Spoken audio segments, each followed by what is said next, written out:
They said the storage unit in Mesa wasn't worth $200.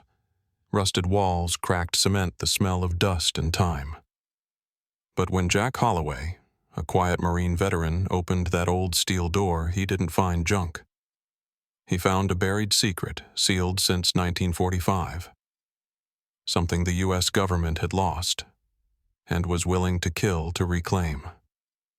If you love stories where loyalty faces the weight of history, hit like and subscribe. This one's built on truth buried beneath Arizona sand. The Arizona sun had already burned through the pale morning sky by the time Jack Holloway pulled his faded pickup into the cracked parking lot of the Mesa Storage Auction Yard.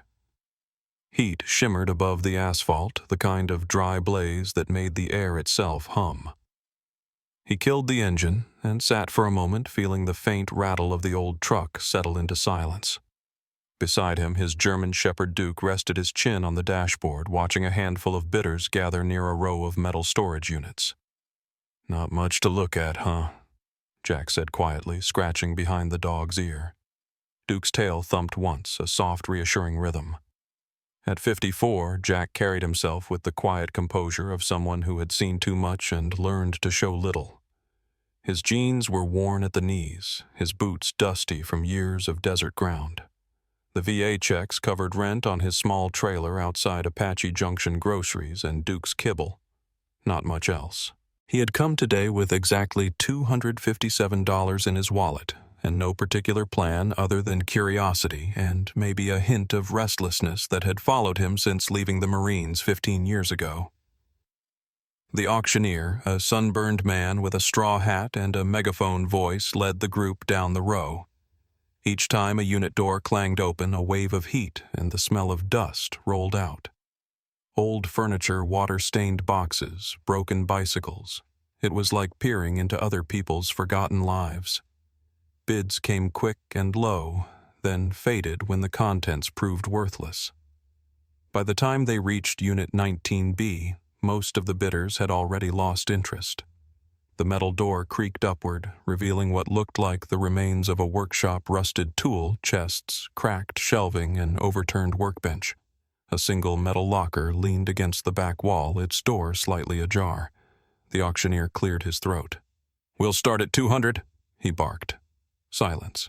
One bidder muttered something about scrap metal. Another shook his head and turned away. Jack looked at the unit again. There was something about the arrangement, the precision of the stacked crates, the faded military stencils on one of the boxes that felt familiar. He couldn't explain it, but it stirred the same instinct he'd trusted during long patrols overseas, the sense that something was hidden in plain sight. He raised his hand. 200, he said. The auctioneer blinked, surprised anyone had spoken. 200 to the gentleman with the dog, he called. Any other bids? No sold for $200 even. The gavel came down with a hollow crack that echoed against the metal walls. A few of the other bidders glanced at Jack like he'd just thrown money into a bonfire. He didn't care. The moment the door rolled shut, the heat pressed close again, and the smell of iron and dust clung to his skin. As the crowd dispersed, the auctioneer walked over, wiping sweat from his brow. "You sure about this one, buddy?" he asked, his tone less salesman, more concerned. "Most folks wouldn't take it if I paid them." Jack smiled faintly. "I've taken worse bets." The man chuckled, then lowered his voice. "Just so you know, the guy who rented this unit name was Harold Keene. Retired Army engineer, used to work down at Fort Huachuca. Smart fella, but kept to himself. They found him dead in his apartment 3 months ago. Natural causes, they said. No family, no will. We waited the required 90 days, then put his unit up for sale." Jack's smile faded. "Army engineer, huh? What kind of work did he do?" "Couldn't tell you. Rumor is he was in logistics or R&D, one of those guys who knew how to build things nobody else could understand. All I know is he paid on time until he didn't." The auctioneer tipped his hat and walked off to prepare the next sale, leaving Jack alone with Duke and the locked metal door. The desert wind carried a faint metallic rattle, the sound of loose chains clinking somewhere nearby. Jack slid his hand along the warm steel, feeling the faint vibration of heat beneath his fingertips. "Well, Duke," he murmured, "looks like we just bought ourselves a mystery." He loaded his few tools from the truck bed, a pry bar, a flashlight, an old canvas bag. Duke followed close, his nose twitching as if he already sensed something worth finding. When Jack unlocked the door, the hinges groaned like an old man waking from a long sleep. Inside, the light fell across decades of dust. He took a slow step forward, every instinct alert. The air smelled faintly of oil and old metal, but beneath it lingered something else, something sterile, almost chemical, like the faint ghost of a laboratory long abandoned. He crouched near the metal locker, brushing away grime with his sleeve. The padlock had been cut, but the door was still wedged shut by rust. He levered it open with the pry bar. Inside were rows of small boxes labeled in block handwriting. Sensor array, calibration tool, prototype not tested. Jack frowned. They looked military, but not standard issue. He set them aside carefully, not yet opening anything. The sun had begun to lower toward the western horizon, its light slanting gold through the open doorway. Dust motes floated like suspended memories. Duke gave a low rumble, not of fear, but attention. Jack followed his gaze toward a corner where a heavy tarp covered a workbench. Something beneath it formed a rectangular outline, perfectly symmetrical. He reached for the edge of the tarp, but stopped himself. "Tomorrow," he said softly, patting Duke's head. "We'll come back tomorrow." He closed the door, locked it with the new padlock the auctioneer had given him, and turned toward the fading light. The desert smelled of creosote and quiet promise. He didn't know yet that the decision he'd just made, a simple bid of $200, would unravel a story buried deep within military secrets, one that had waited years for someone stubborn enough or foolish enough to open that locker. The next morning, sunlight spilled across the cracked desert road as Jack drove back toward the Mesa storage facility, the truck's engine humming low and steady. Duke, he sometimes called him Rex when the dog was alert, sat upright in the passenger seat, head tilted toward the open window, nose twitching at the warm breeze that carried the scent of creosote and dust. The storage yard was quiet except for the buzz of cicadas and the faint metallic clatter from somewhere far down the row of units. Jack parked beside Unit 19B, grabbed a thermos of coffee, and unlocked the door. The metal groaned in protest before rolling up to reveal the same dim, cluttered space as yesterday. Dust hung like mist swirling in the slanted light. Jack set his coffee on the workbench and took a long breath. "All right, Duke," he said softly. "Let's see what's waiting for us today." He began sorting methodically, checking each box he had stacked the previous afternoon. Most were filled with tools, precision instruments, spare wiring, measuring gauges, each labeled in neat handwriting. There were no signs of anything personal. No photographs or letters, just the work of a man whose life seemed consumed by order and machinery. The silence pressed around him, broken only by Duke's nails clicking against the concrete floor. Jack had learned over years of military service to read small details, and something about this space felt too deliberate. Every object had been placed with purpose. Duke suddenly stopped near the back corner of the unit. The dog's ears stiffened and a deep rumbling growl rolled from his chest. Jack turned, instantly alert. "What is it, boy?" Duke pawed at a section of the floor where the concrete looked slightly different, smoother, paler than the rest. Jack crouched, running his hand across it. The surface was cool, almost unnaturally so despite the desert heat outside. He tapped the spot with a wrench from the workbench. The sound rang hollow. "You've got good instincts," he murmured. Duke wagged his tail once, then began digging furiously, sending dust and small chips of concrete flying. Jack fetched a crowbar and hammered carefully at the patch. The top layer broke away faster than expected, revealing metal beneath. As the dust cleared, he saw the dull gray outline of a recessed lid, thick and rectangular, with the faint embossed letters M1950 along its edge.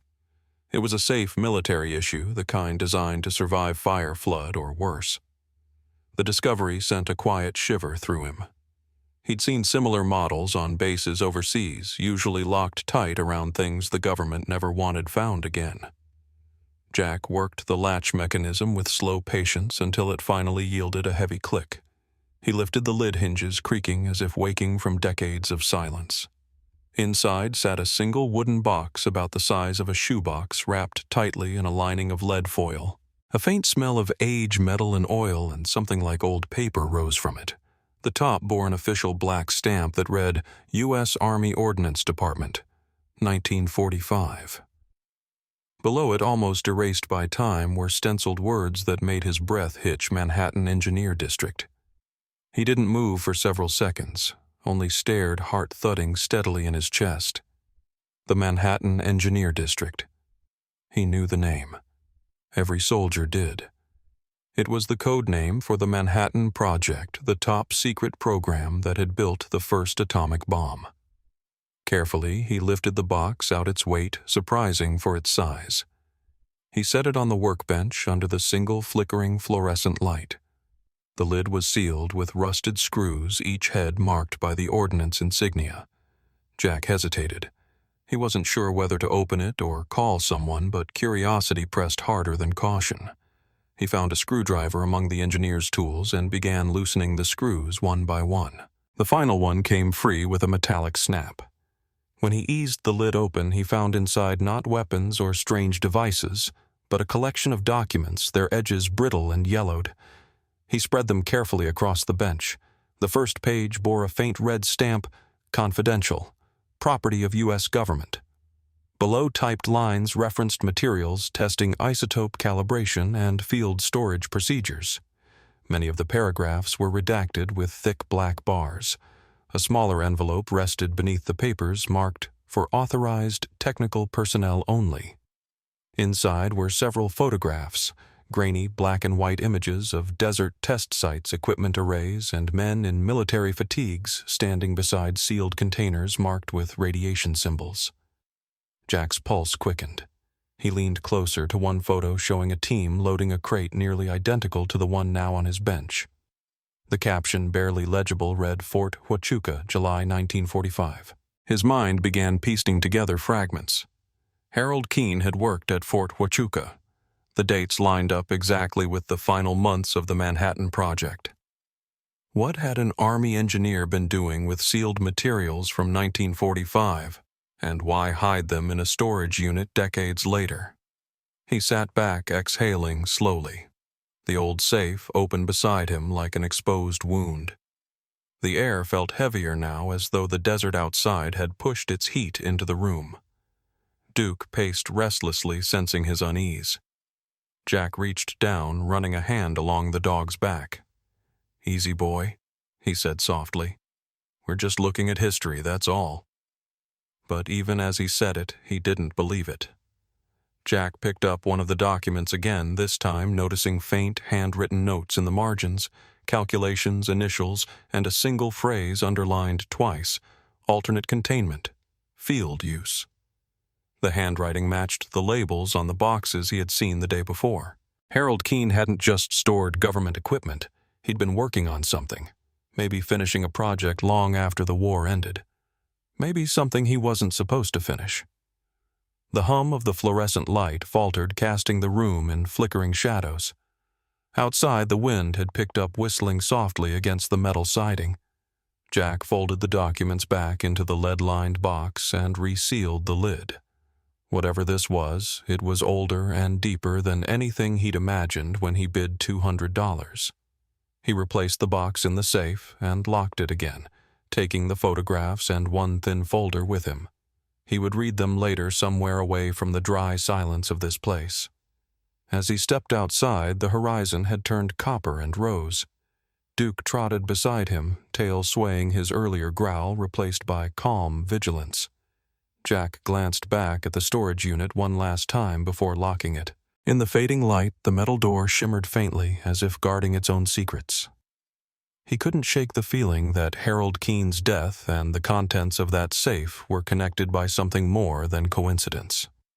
The air smelled of desert rain in the distance, the kind that rarely came but always promised change. Jack climbed into his truck, the folder resting on the passenger seat beside Duke. He turned the ignition, the engine rumbling to life, and drove toward the horizon, where the sun melted into the red hills. Somewhere ahead, answers waited, and maybe danger too. By the time Jack got home that evening, the sun had vanished behind the Superstition Mountains, leaving only streaks of violet sky over the desert. His trailer sat at the edge of a gravel lot surrounded by mesquite shrubs and the faint hum of distant power lines. Duke jumped out of the truck first, stretching his legs, sniffing the dry air. Jack carried the lead-lined box into the kitchen, placing it gently on the counter as though it might shatter if moved too roughly. He had no idea what he was really holding, but instinct told him this was something far beyond a dusty relic from 1945. He poured himself a cup of coffee, its steam curling like thin smoke, and sat across from the box, staring at it as the clock ticked in the quiet. The old documents he'd taken from the safe were spread across the table, lit by the soft yellow glow of a single lamp. He began to read again, slower this time. The pages detailed measurements, energy yields, and containment procedures. Several sheets had been typed on brittle paper marked restricted data. At the bottom of one technical report was a signature written in blue ink, faded but unmistakable, J. Robert Oppenheimer. The sight of the name made Jack's pulse rise. He remembered the documentaries he had watched years ago about the scientists who built the first atomic bomb, men haunted by their own creation. Why would Oppenheimer's signature be on a report hidden in a forgotten Arizona storage unit? He turned the page, and a small metal tag slipped out, engraved with serial numbers and the words, U-235 Sample Control. Jack froze. He had heard of uranium-235 during his service enough to know it wasn't something ordinary people handled. He stared at the box on the counter. Every instinct told him to leave it closed, yet the curiosity that had driven him to bid on the storage unit wouldn't let him rest. He found a pair of old mechanic's gloves and used a screwdriver to loosen the lead seal. The top came free with a soft hiss, and beneath the lining were two metal cylinders, each about 6 inches long, dull silver in color, their surfaces slightly pitted with age. He reached for one but stopped when Duke gave a low whine and backed toward the door, ears pressed flat. "What's wrong, boy?" Jack asked, though his own voice sounded distant. Duke coughed once, a short rasping sound, and looked away from the box. A cold unease crept through Jack. He set the cylinder back carefully and fetched his old Geiger counter from a storage trunk. He had kept it from his time in Afghanistan, where he had once worked near a decommissioned testing site. The device crackled faintly as soon as he powered it on. When he brought it closer to the open box, the clicking grew rapid, sharp, almost frantic. Jack stepped back quickly, his mind racing. The readings were low enough not to be lethal, but high enough to warn him this was no harmless metal. The box was emitting radiation. He stared again at the tag U-235. He whispered the words under his breath, the truth sinking in. "This isn't gold," he murmured. "This is uranium." His thoughts began to spiral. Harold Keene must have stolen these materials, small quantities from military stockpiles hidden away for decades. But why? To sell them, to build something. Jack looked around his small kitchen, suddenly aware of how close everything felt, the ticking clock, the faint hum of the refrigerator, Duke's restless pacing. The air itself seemed to thicken. He pulled on his gloves again, resealed the lead cover, and wrapped the entire box in an old wool blanket before carrying it out to the shed behind his trailer. He set it on the concrete floor and backed away slowly, the Geiger counter still crackling in his hand until he turned it off. Inside the trailer, Duke lay near the couch, breathing unevenly. Jack knelt beside him, running his hand over the dog's fur. "You're all right, boy," he said softly, though he wasn't sure. Duke's eyes met his, steady but weary. It struck Jack how quickly the old dog had reacted to the radiation. Animals always sensed danger first. He sat there for a long while, listening to the wind scrape across the desert, thinking about what he had found. 2 small cylinders of uranium materials once used to end a world war, now sitting in his backyard. The enormity of it pressed down on him. He went back to the table and reread the report. Oppenheimer's notes mentioned secondary containment and unrecorded field samples. Jack realized Keene might have been one of the engineers responsible for hiding or transporting leftover materials after the war. Maybe he had taken them home thinking to protect or study them. But the secrecy suggested something darker, something no one was meant to find. The line alternate containment. Field use appeared again, followed by coordinates partially erased by age. Jack copied them into his notebook. They pointed somewhere near Tucson, not far from Fort Huachuca. The night deepened. Outside, thunder rolled across the distant mountains, promising rain that rarely came. Jack sat in silence, his thoughts moving faster than he could control. He knew he couldn't simply turn this over to the authorities without understanding what it was. The government would bury the discovery, maybe him with it, but keeping it was equally dangerous. He rubbed his forehead, trying to think like the soldier he once was, analyzing threats, minimizing exposure. He needed to contain it properly, find out if there was more, maybe even trace Harold Keene's path. Duke gave another soft cough, then settled against the wall. Jack stood and checked the shed once more, ensuring the box was secure. The air smelled faintly metallic, sharp and dry. He switched off the porch light and watched the desert beyond the fence stretch into shadow. Somewhere out there lay the rest of the story, the reason a dead Army engineer had hidden nuclear material in a rented storage unit. Jack felt both dread and determination tightening inside him. The discovery had stopped being about money the moment he saw Oppenheimer's name. Now it was about truth, and the kind of truth that could burn through the world if handled carelessly. When he finally turned in for the night, the wind had cooled and the first drops of rain tapped gently on the trailer's roof. Duke lay beside his bed, breathing slow but steady again. Jack stared into the dark mind, replaying the image of those silver cylinders under the light. Somewhere history had slipped through the cracks of time and he had stumbled right into its fallout. Tomorrow, he decided he would go back to the storage unit and search again. There had to be more, a reason, a map, something Harold Keene had left behind. The desert morning was quiet, washed in pale gold light when Jack's truck rolled into the Mesa storage yard once again. He hadn't slept much. His mind kept replaying the images from last night, the lead box, the strange documents, Oppenheimer's fading signature. Duke sat beside him, alert, tail flicking nervously as if sensing his unease. Jack parked and climbed out, the air cool but carrying the promise of heat later. As he approached Unit 19B, he stopped short. Something was off. The padlock on the door wasn't his. The brass lock he had placed 2 days ago was gone, replaced by a newer, darker one with a plastic seal tag he didn't recognize. He stood in silence for several seconds, scanning the lot. Only a few other vehicles were parked near the office. No one else appeared to be around. His pulse quickened as he tried the handle. Locked tight. He walked back toward the office, Duke close behind, nails clicking against the concrete walkway. Inside, the small lobby smelled of coffee and old paper. The manager on duty was a middle-aged woman he hadn't seen before. Her name tag read, Ellen. She looked up with a polite but distracted smile. "Morning, sir. Need help with something?" "Yeah," Jack said evenly. "I rented Unit 19B. Someone replaced my lock." Her brow furrowed. "That's odd. We don't touch tenant locks. You're sure it's not yours?" "I'm sure." She turned to her computer, clicking through screens. "Let's see. Your name's Holloway, right? Unit 19B. She paused. It shows no record of maintenance or access requests. Last night's log was clear. "Do you have cameras on that row?" Jack asked.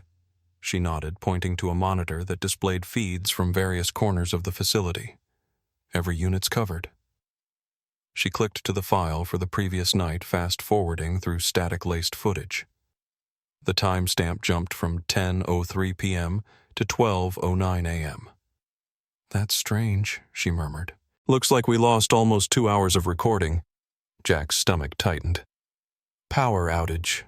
She shook her head. "Not that I know of. Everything else looks fine." He leaned closer, studying the frozen frame just before the missing segment. A faint light reflected off metal near his unit like the beam of a flashlight. When the feed resumed, the image showed nothing but empty pavement. Whoever had been there knew what they were doing. "Can you cut that new lock for me?" he asked. Ellen hesitated. "Normally we'd need corporate approval, but I'll make a note that it's unauthorized. Give me a few minutes." Outside, Jack waited in the shade of his truck, eyes scanning the yard's perimeter fence. His thoughts churned. Someone had entered the unit during the missing 2 hours. Someone who knew exactly what to look for. When Ellen returned with bolt cutters, he followed her down the row. The metal lock snapped easily, falling into her gloved hand. Jack lifted the door slowly. Inside, everything looked the same at first glance: dusty boxes, the old locker, the tarp-covered bench. But a closer look revealed subtle changes. One of the tool drawers he'd left closed was slightly open. The tarp had been folded differently, and the floor where he and Duke had uncovered the safe bore faint new footprints leading to the corner. "Everything okay?" Ellen asked from behind him. "Yeah," Jack lied. "Must have been a mistake." He thanked her and watched as she walked away before crouching to examine the prints. They were boot marks, military issue if his experience served him right. The heel pattern was distinctive, worn at the edge like someone accustomed to long marches. He knelt beside the old safe. The lead box was still inside, but the lid was slightly ajar. He checked the contents quickly. The uranium cylinders remained, though one had been rotated as if examined. He closed the box, relocking the safe and sealing it with duct tape from the workbench. Whoever had broken in hadn't taken anything yet. Maybe they wanted him to know they'd been there. Jack stepped outside, eyes narrowed against the glare. The air felt heavier than before, the quiet almost too still. He climbed into his truck and started the engine, pulling out of the yard with deliberate calm. As he merged onto the road, he glanced in the rearview mirror and noticed a black Chevy Suburban parked across the street, angled slightly toward the exit. Its windows were tinted too dark to see inside. He drove east toward the highway, watching the mirror. The Suburban followed at a steady distance. He turned onto Main Street. It turned too. He tested it twice more, taking a detour through a gas station and looping around a residential block. Each time, the black vehicle reappeared 2 cars back. His hands tightened on the wheel. The license plate looked military green with a temporary base code, but the registration sticker was missing. He tried to stay calm. Maybe it was coincidence. But when he slowed at a red light, the Suburban stopped 3 car lengths behind instead of 1. Whoever was driving didn't want to be obvious, but wasn't trying too hard to hide either. It was a message. "We're here. We see you." Jack pulled into a diner parking lot near the highway and parked under the awning. He killed the engine, waited a moment, then pretended to rummage through the glove compartment.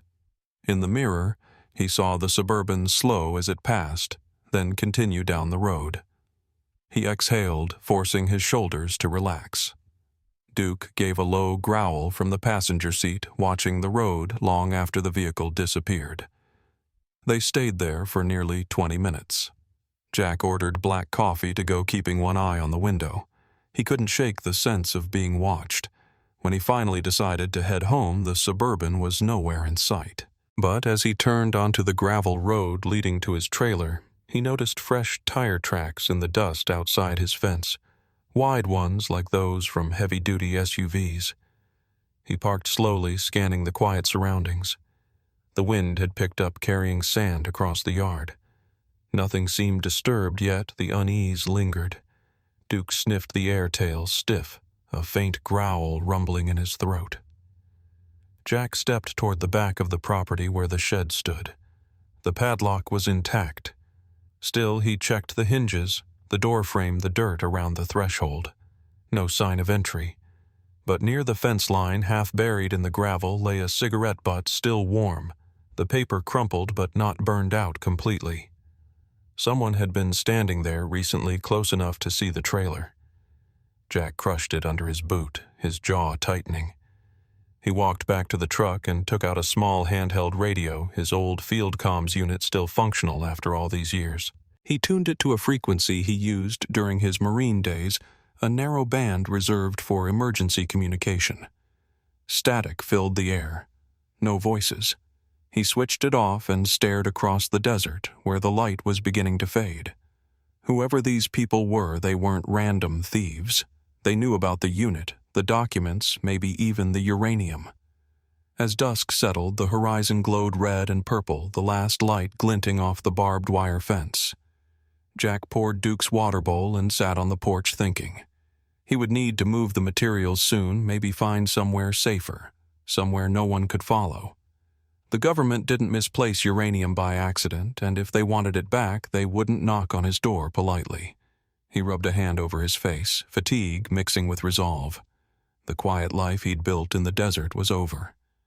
Far off an engine started a low rumble fading into the distance. Jack listened until it vanished completely. He looked down at Duke. "We're not alone in this anymore," he said softly. The dog's ears twitched in the twilight, the faint reflection of the setting sun burning in his eyes. By the following morning, the air had cooled after the rare desert rain, leaving the ground dark and fragrant with damp earth. Jack sat at his kitchen table staring at the faded documents spread out before him while Duke lay near the door watching him in silence. The sleepless night had hardened into resolve. Whoever was following him knew about the uranium. If the military was involved, the only way to uncover the truth was to bring someone in who could trace records beyond official silence. Jack switched on his laptop, the weak connection flickering as he searched through names he remembered from old news clippings.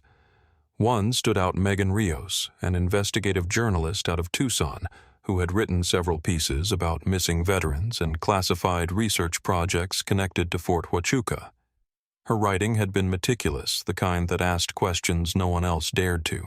He hesitated for several minutes before typing an email under a pseudonym describing himself as a retired serviceman who had uncovered something from the fort's past. He attached a blurred photo of the box's seal and asked for confidentiality. Less than an hour later, his phone vibrated. Mr. Holloway. The voice was calm, professional, and faintly cautious. "This is Megan Rios. I received your message. I'd rather talk in person than over a line I don't control. Can you meet in Tucson today?" Jack agreed without hesitation. The drive took 2 hours along the interstate, bordered by endless plains of sagebrush and pale rock.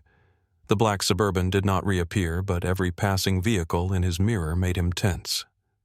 When he reached Tucson, the city felt almost alien after so much desert silence, too many faces, too many eyes. They met at a quiet cafe near the University District, a place with old wooden booths and ceiling fans that turned lazily against the afternoon heat. Megan sat by the window, her laptop open beside a notebook filled with cramped handwriting. She was in her late 30s, hair tied back, eyes sharp behind wire-rimmed glasses. "You said you found something from Fort Huachuca." She began studying him. "You used to serve." Jack nodded. "Marine Corps, logistics, retired 15 years. Then you understand why I'm asking, how exactly did you come across military property?" He told her the story carefully, omitting the uranium's specifics, but describing the storage unit, the engineer Harold Keene, and the box stamped with the Ordnance Department seal. When he mentioned the Manhattan Engineer District, her expression tightened. That phrase shouldn't appear on anything outside the National Archives, she said. It was the administrative arm of the Manhattan Project, but Huachuca wasn't part of that, at least not officially. Jack slid one of the scanned documents across the table, its edges pixelated from his home scanner. She read silently, fingers tracing the faded signature of J. Robert Oppenheimer. "If this is real," she said quietly, "then what you found links Huachuca to post-war nuclear storage. I've seen hints of something called the Temporary Radiological Containment Program. It was rumored to be run out of the base between 1947 and 1953, storing residual materials from test sites before permanent facilities were built." Jack leaned forward. "You think this engineer Keene was part of that? I think he might have been one of the last technicians to handle those shipments." Megan replied. "If he kept anything, it would explain the classified seal. But those materials were supposed to be moved decades ago." She began typing, rapidly opening digital archives. "Have you heard of FOIA?" she asked. "Freedom of Information Act," Jack said. "I've filed a few during service." "Well," she said with a small smile, "I've filed a few hundred." She pulled up a folder of scanned government responses, each stamped and redacted. After a few minutes, she stopped scrolling, eyes narrowing. "Here, Project Ledger 4709 Fort Huachuca. It references temporary radiological containment. Like I said, there's a sub-entry for Field Sample 12. Status unconfirmed recovery, last inventory 1951. The number hit Jack like a hammer. 12, he repeated. "That's what's stamped on the box." Megan looked up sharply. "You're certain?" He nodded. "It's etched into the metal tag.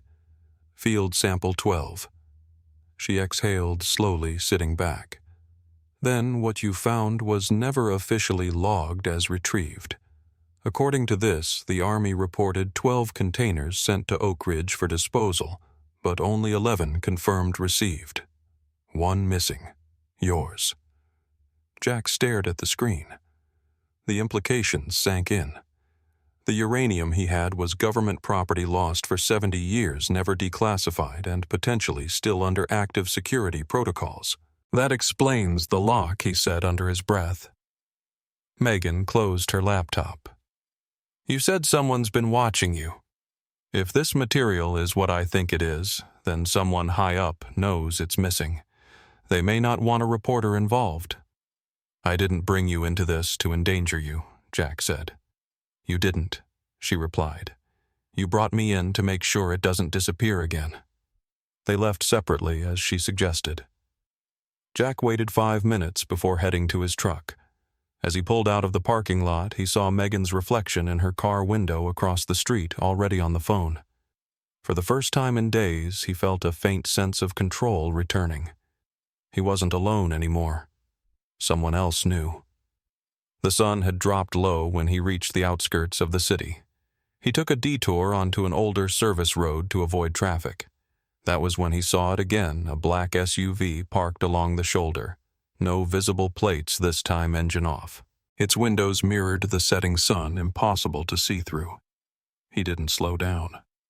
The road curved sharply, and when he checked his mirror again, the vehicle was gone. That night, back at his trailer, he found a new email waiting from Megan. It contained a scanned FOIA document marked Restricted, Declassified in part. The top section was heavily redacted, but one paragraph remained legible. Field Sample 12, transferred under authority of temporary radiological containment. No confirmation of recovery. Recommended status, active search deferred pending classified directive. Beneath that, a handwritten note in the margin from an unidentified officer read, "Huachuca sample unaccounted for. Possible civilian possession. Suppress inquiry." Jack read it twice, the words pressing cold against his chest. The phrase civilian possession could only mean Harold Keene or him. The government knew someone outside the chain of command had held this material once, and their response had been to bury the evidence. He leaned back in his chair, the desert wind rattling the window. Duke lifted his head, ears pricked, then settled again. Jack typed a brief reply to Megan. "We need to meet again. I think they already know who I am." He hit send and stared into the dark window reflection. His own face looked older, harder, framed by the faint outline of Duke lying near his boots. The silence stretched long between them. Somewhere in that silence, the sound of an approaching vehicle echoed faintly down the empty road. The rain had passed by morning, leaving thin puddles along the gravel outside Jack's trailer that reflected the bruised gray sky. He sat at the kitchen table with a cup of coffee gone cold, the FOIA printout spread beside his notebook. The words "suppress inquiry" had been circling in his mind all night like a whisper he couldn't ignore. Whoever had redacted that report knew exactly what Field Sample 12 was, and had gone to great lengths to erase its trail. He needed to know who Harold Keene really was. The man's name had appeared in government files' property records, and now in the center of a 70-year-old mystery. Jack's training as a marine logistician had taught him that when a trail disappears, you go back to its first footprint. He powered up his laptop and began searching through military archives. The network connection was slow but steady enough. He cross-referenced Keene's name with Fort Huachuca, the Ordnance Department, and post-war engineering units. For nearly an hour, the results came back empty until one file, a scanned personnel index, caught his eye. It listed engineers attached to Army Corps of Engineers.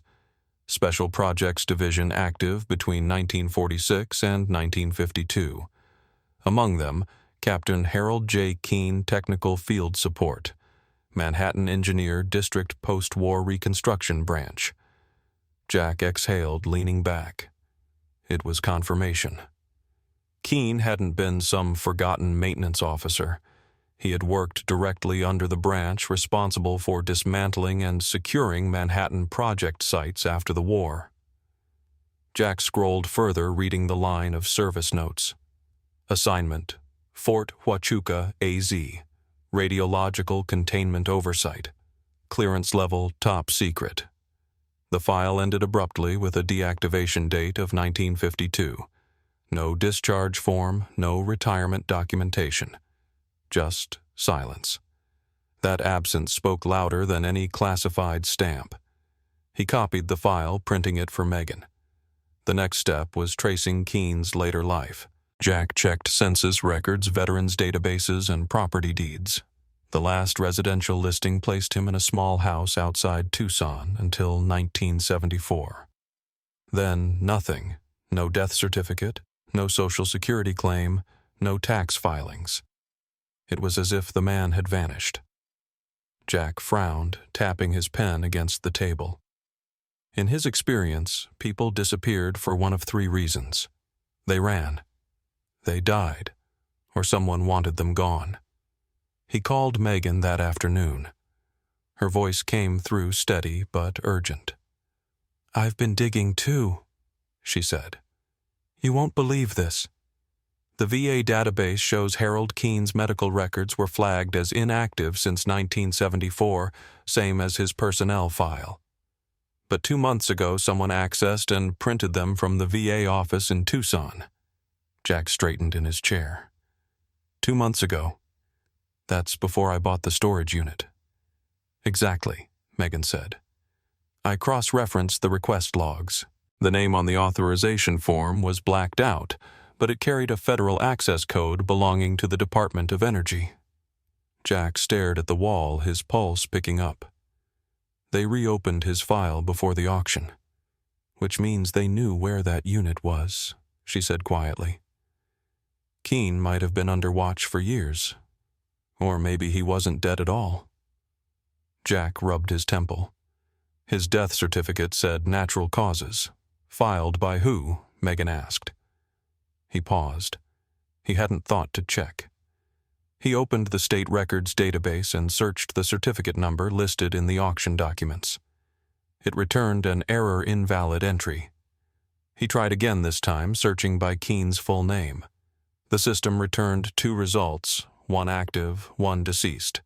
The active one listed a birth year of 1918, no death date, and a pending verification notice issued by the VA in 2023. Jack read the line twice. "Megan," he said, his voice steady but low, "it says his record is still open." She was silent for several moments. That could be a clerical error.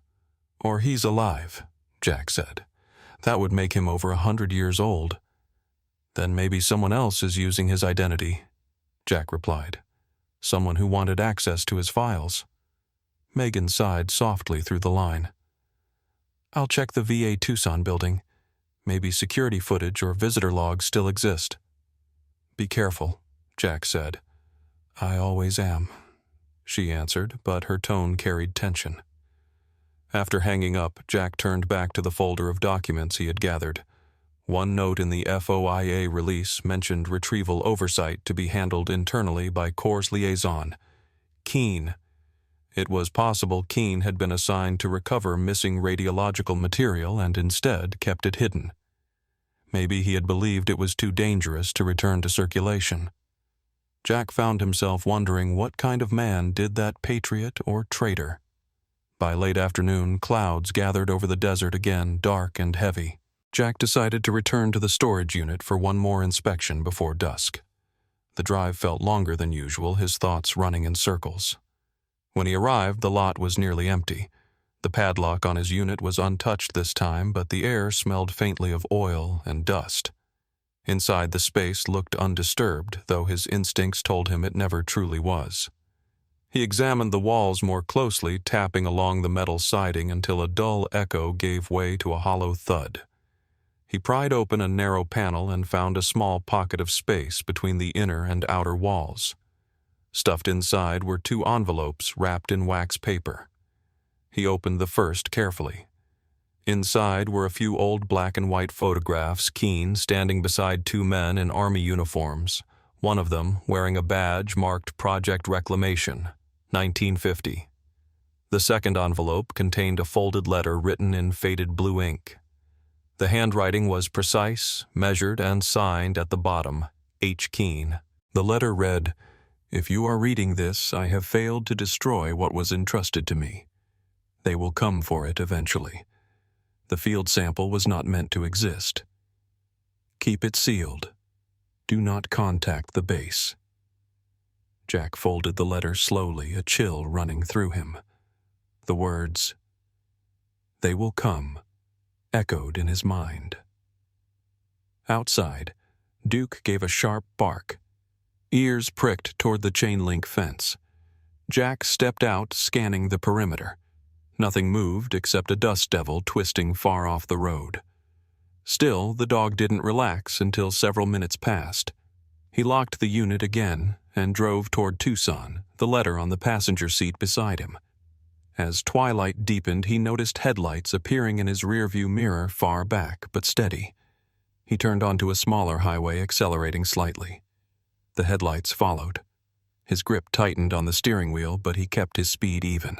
Whoever was behind him didn't close the distance, maintaining a careful gap until Jack exited near the outskirts of the city. Then, just as suddenly, the lights disappeared into the dark.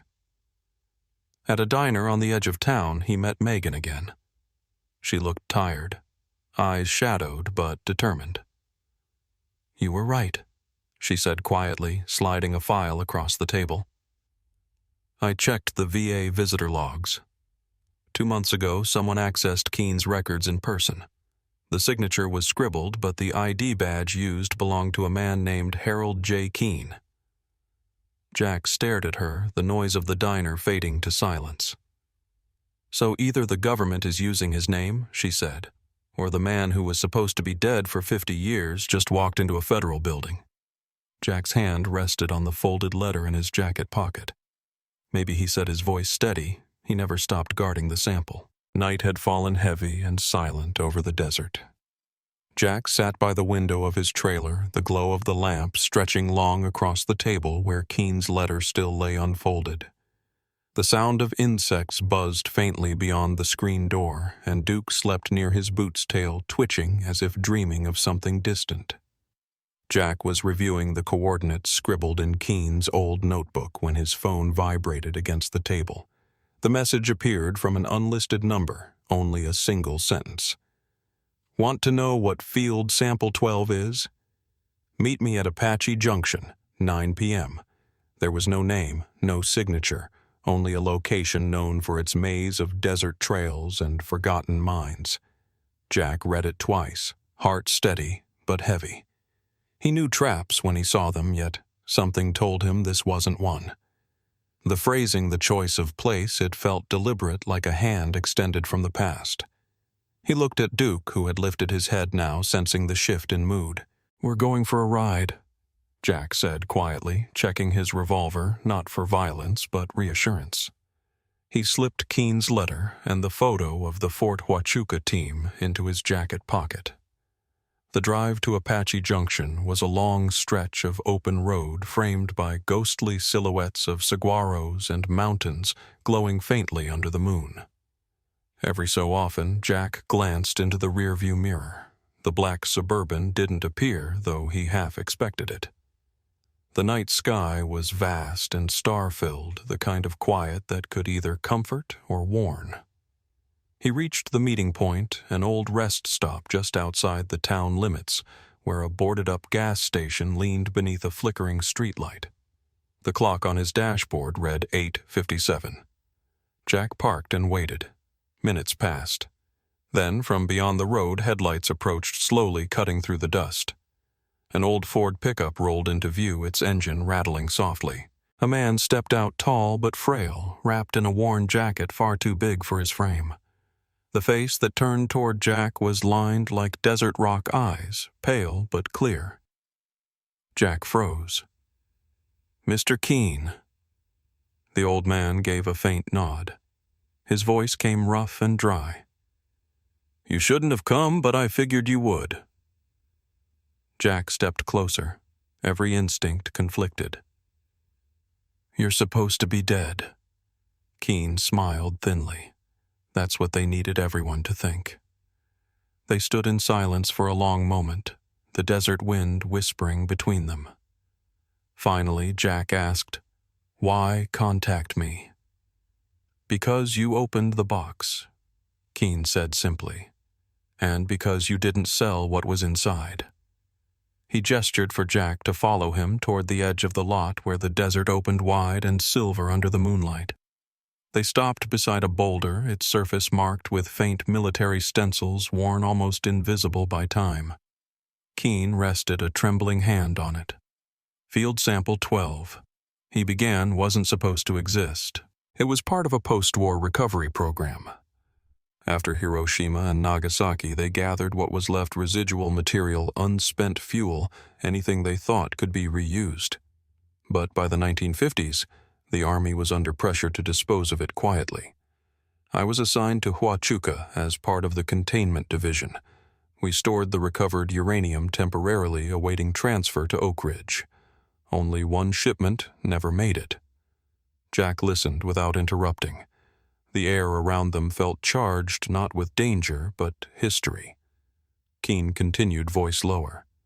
In 1973, long after I'd retired, I was approached by an intermediary representing a private energy consortium, Helios Industries. They wanted access to surplus material from the Manhattan files. Said they were working on a new form of nuclear power. I checked the authorizations. They bore real signatures from the Department of Energy, but something didn't sit right. I followed the paper trail. Turns out Helios was a front. The materials they wanted weren't for research, they were for sale overseas. He looked up, the weight of memory etched across his features. When I realized that I retrieved Field Sample 12 from the repository before the transfer, I hid it, sealed it, and disappeared. The government declared me missing. It was easier that way. Jack felt the truth settle in like a cold wind. You've been in hiding ever since. Keen nodded slowly. Decades in the shadows, yes. Watching the same people who built that weapon try to profit from its remains. I couldn't let that happen. They've been searching ever since, not for me, but for the sample. You found it, and now they know it exists again. Jack glanced toward the horizon where the faint hum of an engine broke the stillness. He tensed, but Keen raised a hand. They won't come tonight. Not yet. They need to know what I told you. Why me? Jack asked. Keen studied him. Because you're one of them, someone who served someone who understands duty without orders. You didn't touch the uranium, you kept it safe. That makes you the only man I can trust to finish what I couldn't. Jack's jaw tightened. Finish what Keen reached into his coat and pulled out a small data drive, the kind used in military research equipment decades ago.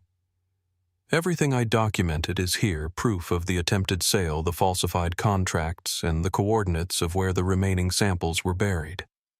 If you give this to the right people, they'll have to act. Jack took it carefully. And if I don't? Keen smiled faintly. Then they'll erase both of us, and the truth dies again. The wind picked up, carrying a chill through the desert. Duke barked once from the truck, restless. Keen turned his gaze toward the mountains. They'll find me soon enough, he said softly. I'm tired of running.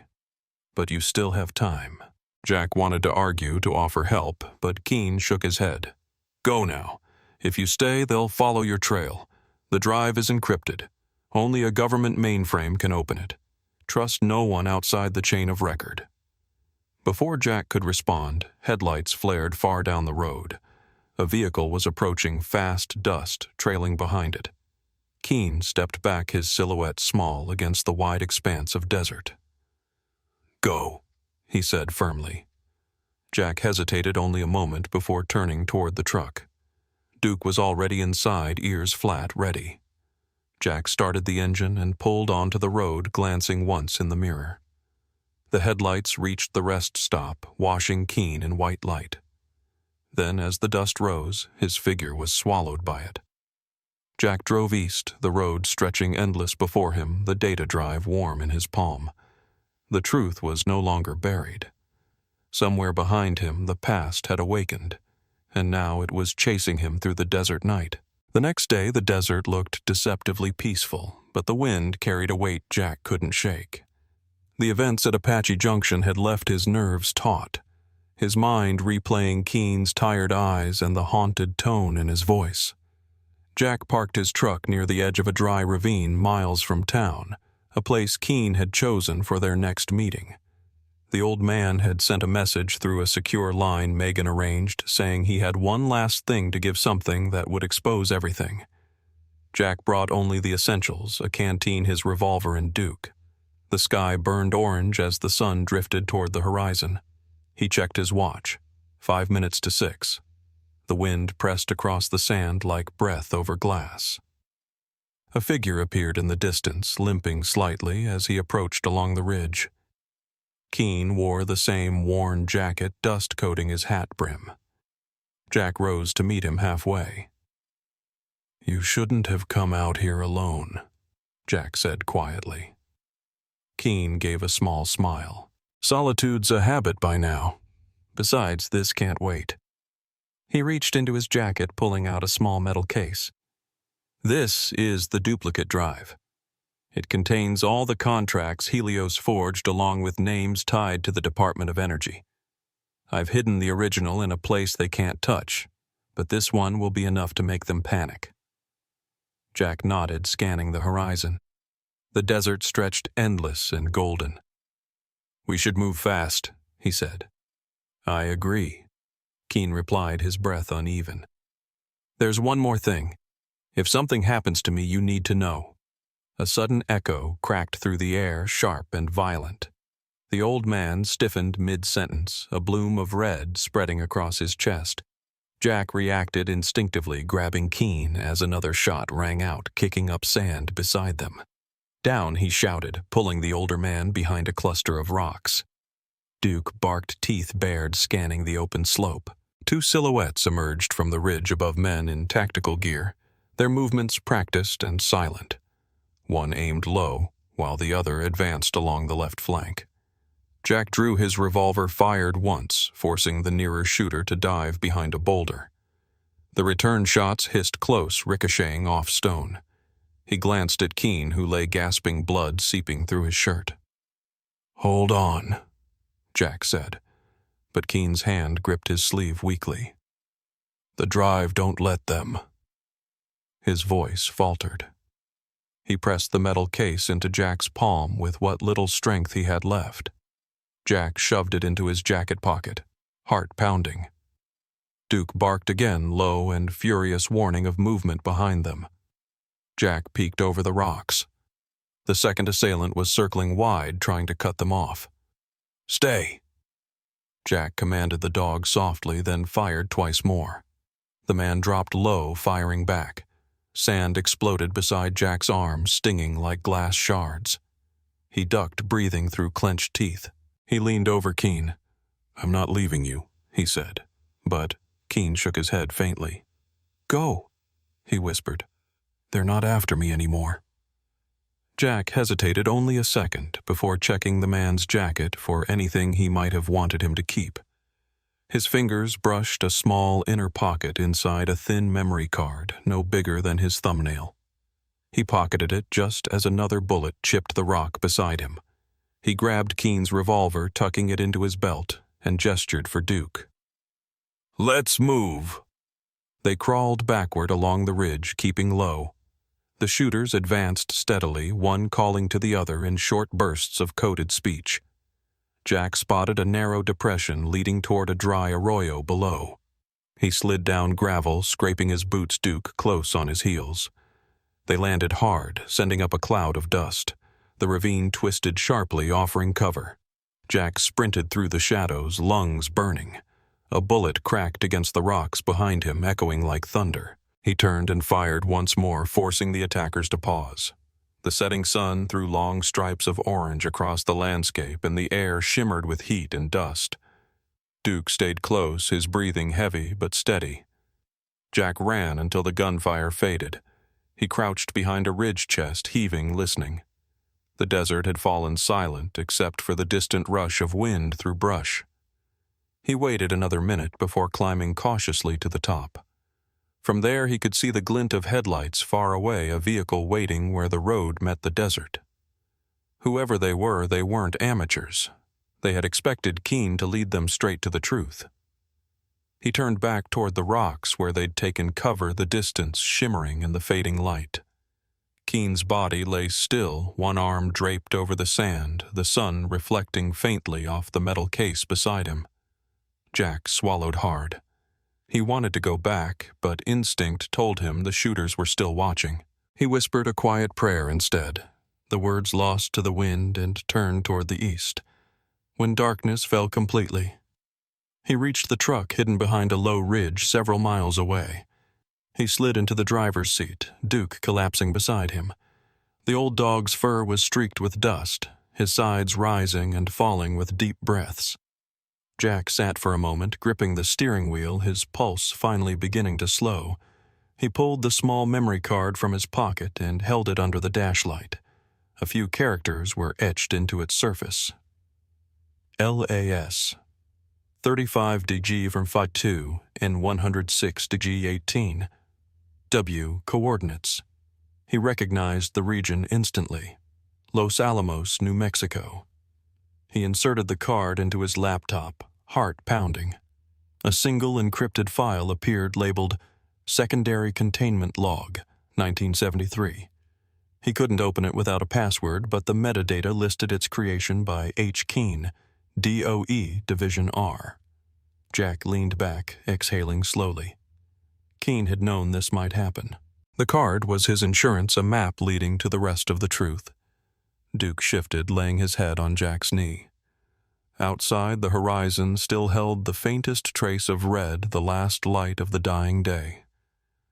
Jack looked east, where the mountains met the dark.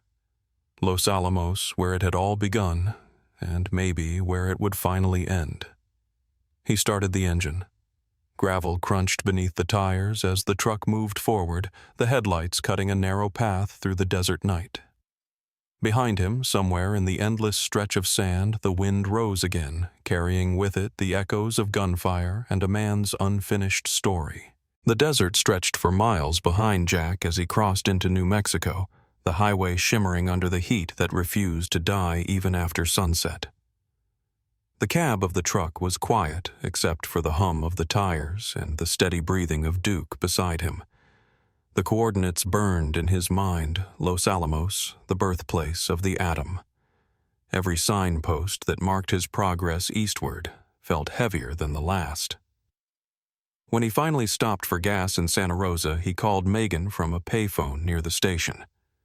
Her voice answered quickly, calm but strained. "I heard about the shootout," she said. "It's all over the internal channels. They're saying unidentified gunmen attacked 2 men in Apache Junction. 1 dead, 1 missing." Jack looked around the empty lot before answering. "They killed Keene. He tried to hand me the drive. I have it, but there's more. He left coordinates Los Alamos." There was a pause. "You need to lay low. I found someone who can help." A contact inside the Federal Energy Crimes Division, Agent Simon Heller. He's been investigating Orion West for years. Jack frowned. "Who's Orion West?" Megan hesitated. "A front company. They fund private research in alternative energy but operate under multiple shell corporations. Their record shows missing shipments of enriched uranium going back decades. Heller thinks they're part of an off-the-books procurement program, buying leftover military stock from the Cold War. That includes the field samples." Jack leaned against the phone booth, the cool metal pressing against his shoulder. "So the government knows?" "Not officially," she said. "This division works quietly to avoid panic. Heller's been trying to expose them, but he needs proof something solid enough to show Congress without being buried under classification. The data you have could be it." He considered her words carefully.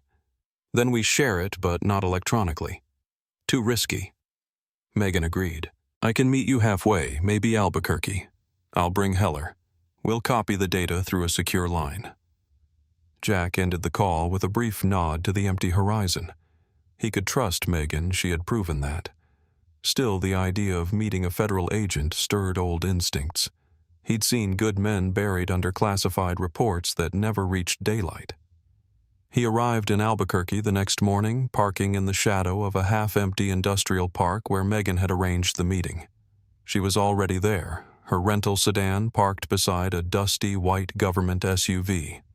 A man in his 40s stepped out of the latter, tall, dark hair clipped short, wearing plain clothes that somehow looked official anyway. Megan introduced him. "Jack, this is Agent Simon Heller." Heller extended his hand. "Appreciate you trusting me with this. I've been chasing Orion West for years. Every lead ends up sealed or reassigned." Jack nodded, studying the man's eyes. They were clear but wary. "Keene died for this," Jack said quietly. "So you'd better make it count." They went inside an abandoned logistics office where Megan set up her laptop. Jack placed the metal case and the memory card on the table. Heller examined both before connecting his secure drive. The files loaded slowly, hundreds of scanned contracts, memos, and financial transfers stretching back decades. Some bore the Department of Energy's letterhead, others the Defense Logistics Agency.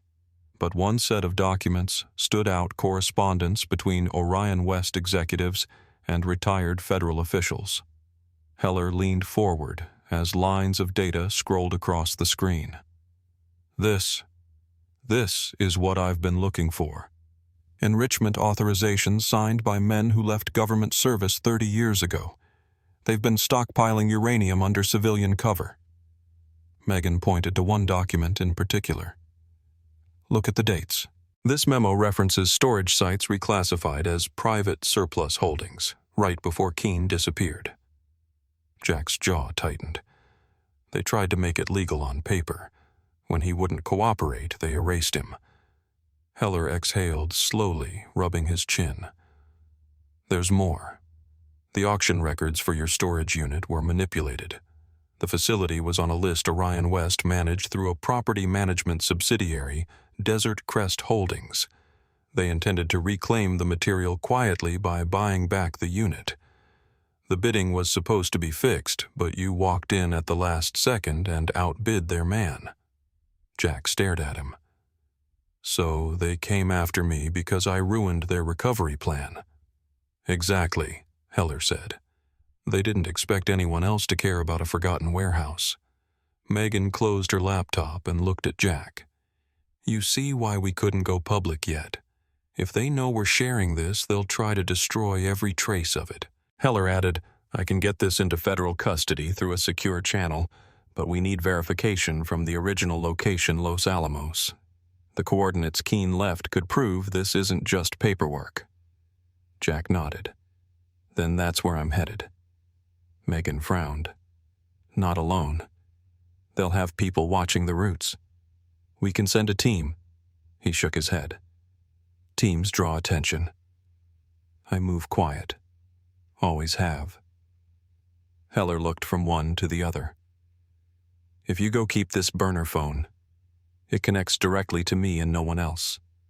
If anything happens, call and say the word Fallout. That'll trigger an alert. Jack pocketed it. Understood. They left the building through separate exits. Megan paused before getting into her car. Be careful, Jack. You're not just carrying evidence, you're carrying history. He smiled faintly. I've carried worse. That night, Jack drove toward the mountains following the map from Keene's memory card. Duke lay curled in the passenger seat, head resting on Jack's arm. The road narrowed, the world growing darker as city lights faded behind him. He thought about Keene, about the letter, about the government contracts that had turned patriotism into commerce. Somewhere ahead, buried under the sand and rock of New Mexico, waited the proof that could end it all, or end him with it. Meanwhile, in a glass office tower in Phoenix, a man in a tailored suit reviewed a report stamped Orion West, confidential. The summary listed 2 subjects, John Jack Mercer and Field Sample 12. The man's lips pressed into a thin line. Activate retrieval protocol, he said to the assistant standing by the window. He's heading east. Back on the highway, Jack's truck disappeared into the night, a single pair of headlights cutting through miles of darkness toward Los Alamos. The desert had turned cold by the time Jack reached the outskirts of Los Alamos. The wind swept through the canyons, carrying the faint scent of rain and iron, whispering against the truck's windshield like an old memory. He parked on a ridge overlooking the valley, its shadows vast and blue under the moonlight. Duke stirred in the passenger seat, ears pricking at the sound of coyotes somewhere far below. Jack reached for the small satellite locator he had kept since his last tour, a relic of his service, reliable, precise. He turned it on the green screen, flickering to life coordinates aligning with the data from Keene's memory card. All right, boy, he said softly, voice steady despite the exhaustion. Let's see what the old man was guarding. He followed the trail down a narrow dirt road that wound through the foothills until it vanished into a cluster of weathered rocks. The terrain matched the map exactly. Jack climbed out, boots crunching over gravel, and scanned the area with his flashlight. A faint metallic glint caught his eye near a half-buried mound of earth. He knelt and brushed away the dust to reveal a rusted steel hatch covered in soil and desert moss. The bolts were old, corroded, but intact. It was real, an underground bunker hidden for nearly 80 years. Jack radioed Megan through Heller's secure channel. Tell him I found it, he said. Her voice came back faint but firm. Understood. Stay put, Jack. We'll notify DOE Field Command. They'll send a retrieval team. He sat beside the hatch for hours, the stars wheeling slowly above him. Duke lay across his boots, head resting on his paws. Jack thought about Keene, about the decades the man had spent running from his own truth, and how loyalty, when carried too long, could become both burden and salvation. As dawn broke, the first black SUV appeared on the horizon, followed by 3 more. Men in protective suits emerged, led by Heller himself. Jack stood brushing the dust from his jacket as they approached. You did it, Heller said quietly. You found it. Jack nodded. Keene did. I just finished the job. The team cut the hatch and descended with measured care. Hours passed before Heller re-emerged, face pale but composed. It's all here, he said. Crates marked 1945 all sealed. Preliminary readings confirm uranium-enriched stable. The government's been looking for this shipment since the Manhattan days. Megan arrived soon after her car pulling up beside Jack's truck. She stepped out, eyes wide, as she looked toward the excavation site where the team moved carefully under the rising sun. "You realize what you've done?" she asked. "You just uncovered a piece of lost history." Jack smiled faintly. "I didn't do it for history." He glanced at Duke, who wagged his tail, once eyes bright in the morning light. Weeks later, Washington buzzed with quiet astonishment. The Department of Energy confirmed that the recovered uranium matched the lost inventory from 1945 materials misplaced during the post-war chaos and never accounted for again. The media never learned all the details, but those who needed to know received full reports stamped with the DOE insignia and classified notations. The internal memo cited Jack Mercer as the discoverer and acknowledged his cooperation under the Federal Finder's Compensation Act. The reward was astronomical. Jack sat in a sterile office in Santa Fe while a federal clerk explained the terms. "You're entitled to compensation for the discovery and preservation of strategic materials," she said, sliding the contract across the desk. The number written there could have changed his life forever. Jack looked at it for a long time, then shook his head. "I'll take a small portion," he said, enough to buy a house for Mrs. Callahan. "Her son served under me in Ramadi. He never came home." The clerk blinked in surprise, but Jack's tone left no room for argument. "The rest," he added, "belongs to the country that lost it." Months later, Los Alamos held a private ceremony on the old test site. The air was cool, the mesas stretching gold under the afternoon sun. Officials from the Department of Energy veterans groups and a few reporters gathered before the reconstructed memorial. Jack stood near the edge of the crowd wearing his old service jacket, his medals faded but clean. Duke sat beside him, fur-brushed and collar polished. Megan joined him quietly, camera slung over her shoulder. "You could have gone public," she said. "People would have called you a hero." Jack smiled faintly. "Heroes don't come home from things like this. They just make sure the story ends right." The ceremony began with speeches, formal words about duty recovery, and the ghosts of history finally laid to rest. When it ended, the director of the DOE approached Jack with a small velvet box. "For you and your partner," he said, opening it to reveal a medal bearing the agency's crest. The inscription read, "For loyalty beyond measure." The director knelt slightly, fastening it to Duke's collar. The old shepherd blinked, then wagged his tail once, as if understanding the gravity of the moment. The crowd applauded softly. Jack knelt beside his companion, resting a hand on his neck.